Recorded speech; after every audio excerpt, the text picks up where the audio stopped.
भारत सरकार के गैजेट में हुई गलतियों के चलते हजारों शिक्षकों के बीच असमंजस की स्थिति है। एनसीटीई की लापरवाही से बीते 6 महीने से गलतियां गैजेट में हैं, लेकिन विभाग के आला अधिकारियों के कान पर जू तक नहीं रहेगी। अब शुद्धि पत्र लाने की बात की जा रही है।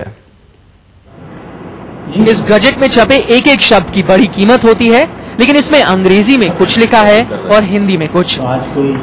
अंग्रेजी के हिसाब से बीएड शिक्षकों को यूजीसी की तनख्वाह मिलेगी, तो हिंदी में लिखा है कि राज्य सरकार की तनख्वाह मिलेगी। गजेट में ये गलती बीएड शिक्षकों की नियामक संस्था राष्ट्रीय अध्यापक शिक्षा परिषद यानी एनसीटीई की है।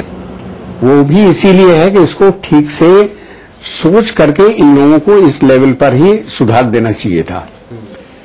आज तक मेरा ख्याल है कि कोई ऐसी मीटिंग नहीं हुई जिसमें कि गजट लेकर के सोचा गया हो।